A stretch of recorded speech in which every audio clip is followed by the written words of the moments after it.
थी और आप तक क्या पहुँची? देखिए, हमें मुखबिर के माध्यम से सूचना मिली थी कि कुछ व्यक्ति हैं जो रीट परीक्षा में पेपर आउट करना, नकल कराना, डमी कैंडिडेट बिठाना, इस तरह से कुछ अनफेयर मीन्स यूज़ करने का प्रयास कर रहे हैं। इस पर बालोतरा थाने की टीम बनाई, जिन्होंने जब दबिश दी तो 2 आरोपी जिनका नाम है रमेश कुमार पुत्र बुद्धाराम, जो सरकारी अध्यापक है, और दूसरा नाम है सुरेश कुमार, जो भी सरकारी अध्यापक है। इन दोनों को रमेश कुमार के घर से पकड़ा गया।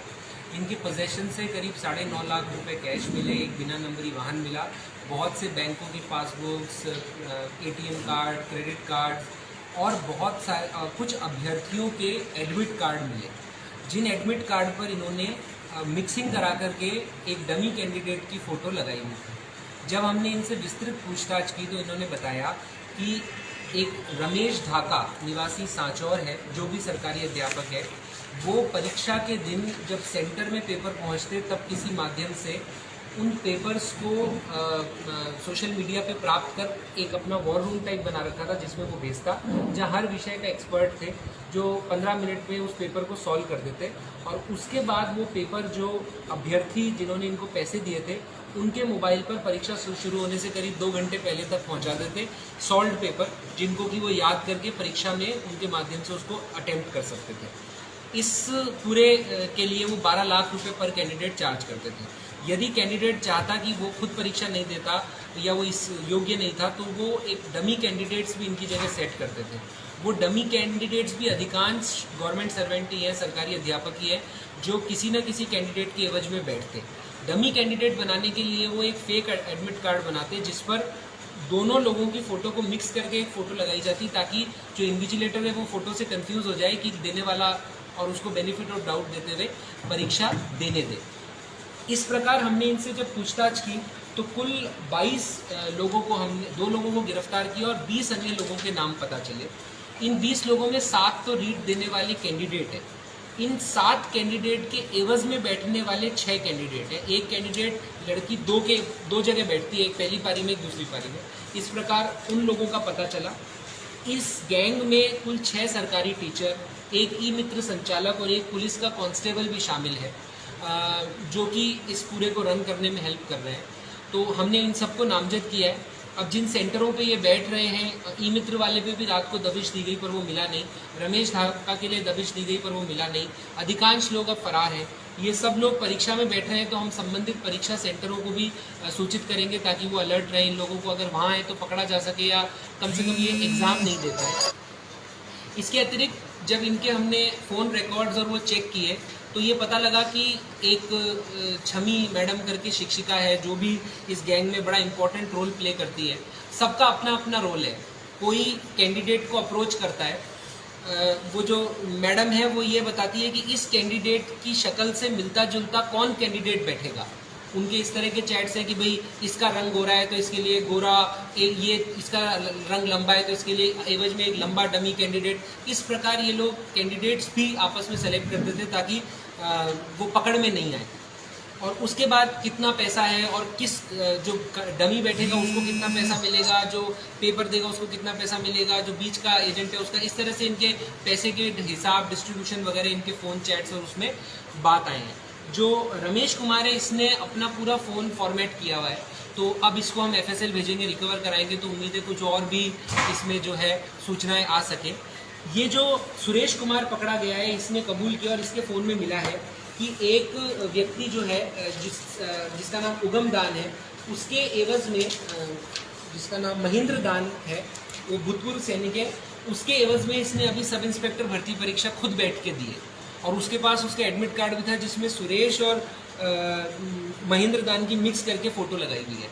इसी प्रकार इनके पास अभी हाल में जैसे कृषि पर्यवेक्षक या जो परीक्षा हुई थी, उनमें भी कुछ कैंडिडेट्स के एडमिट कार्ड है, पर अभी जांच के बाद ये पता चल पाएगा कि क्या इन्होंने उसमें भी कोई फर्जीवाड़ा किया या अटेम्प्ट किया।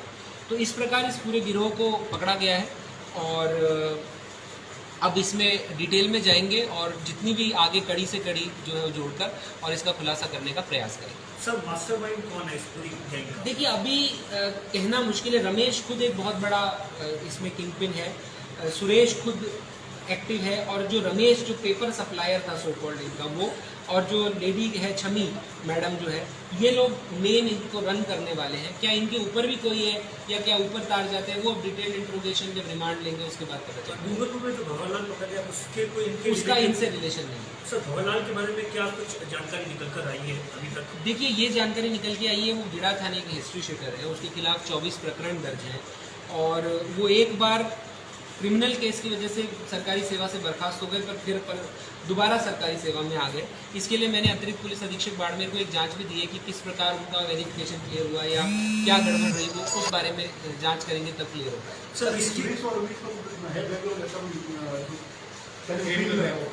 रमेश के खिलाफ नौकरी में आने से पहले एक NDPS का केस है, जिसमें ये नौकरी में आने से पहले दोषमुक्त हो गया था, इसलिए उसको क्लियर हुआ। और सुरेश के खिलाफ नौकरी में आने से पहले एक मारपीट का केस है, उसमें भी ये राजीनामे के आधार पर नौकरी में आने से पहले बरी हो चुका। सर इस मामले में कितनी टीमें बनाई गई है? क्या इनका कोई राजस्थान के बाहर भी विरोध चलता है या किस तरीके से? देखिए, अभी तक तो ये जैसे सुरेश और इसने रमेश ने बताया कि वो खुद भी 2018 की रीट में ऐसे ही किसी से पेपर 5 लाख रुपए में खरीद के आया, तो अभी उस बाबत अनुसंधान करेंगे।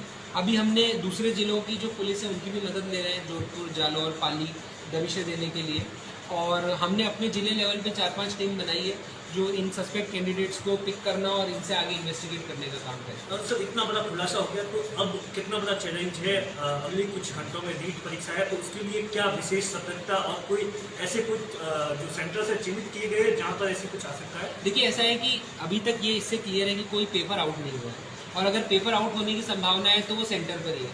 तो अभी हमारी कलेक्टर साहब के साथ चर्चा हुई है, तो हम ये भी सुनिश्चित कर रहे हैं कि पेपर को थोड़ा सा लेट यहाँ से डिस्पैच किया जाए, ताकि वो सेंटर पे 4 घंटे पहले नहीं पहुँच जाए, वो इतने समय पहले ही पहुँचे जितना आवश्यक है, ताकि वहाँ से आउट होने की संभावना। और दूसरा, हम किसी को भी सेंटर में मोबाइल अलाउ नहीं करेंगे, क्योंकि अगर पेपर आउट होता है वो मोबाइल के जरिए होगा। तो हम पूरा स्ट्रिक्ट सबको ब्रीफ करेंगे। आज शाम को हमारे पुलिस जाब्ते की ब्रीफिंग है, सभी सेंटर सुपरिटेंडेंट को भी यही कि किसी का भी नहीं, चाहे मैं हूँ चाहे जिला कलेक्टर, कोई भी सेंटर के अंदर जाएगा उसको किसी सूरत में मोबाइल अलाउ नहीं होगा। तो ये 2 चीज़ें हम सुनिश्चित करेंगे, तो उससे हमें लगता है हम इसमें सफल हो पाएंगे। उसके अलावा ये जो सरकारी कार्मिक है, इनके खिलाफ हम इनके विभागों को लिखेंगे, और जैसा माननीय मुख्यमंत्री महोदय का निर्देश है, इनके खिलाफ सख्त कार्रवाई अमल में लाई जाएगी। इनको हम अपने मुकदमे में भी अरेस्ट करेंगे, और अभी हम इस चेन को आगे पहुँचाने की कोशिश करेंगे कि कहाँ तक ये चेन पहुँच सकती है। इस खुलासे से और इन अरेस्ट से मुझे लगता है कि जो लोग ऐसा करने का सोच रहे हैं, कम से कम वो भी डरेंगे, और कल की परीक्षा में हमारे नकल की संभावना कम हो। अभ्यर्थियों के लिए क्या संदेश है जो लोग इन सब में शामिल हो जाते हैं, पैसे दे देते हैं? देखिए, मेरा आपसे यही रिक्वेस्ट है कि आप मेहनत करें और परीक्षा दें और उसमें सेलेक्ट हो। अगर आप इस तरह अनफेयर मीन्स पे पढ़ेंगे तो आज नहीं तो कल आप पकड़े जाएंगे, और फिर आपका भविष्य, आपके परिवार का भविष्य सब बर्बाद होगा।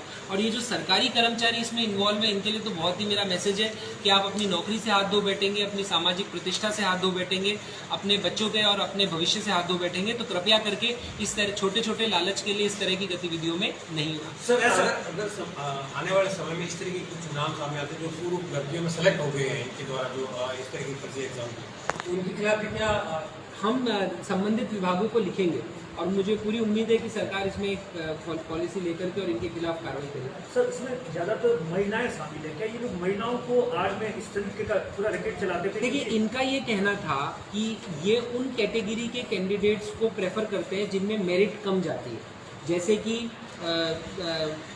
विडो वाला कोटा होता है, या परित्यक्या वाला कोटा होता है, या कुछ ऐसे भूतपूर्व सैनिक वाला कोटा होता है जिनमें कट ऑफ कम जाता है।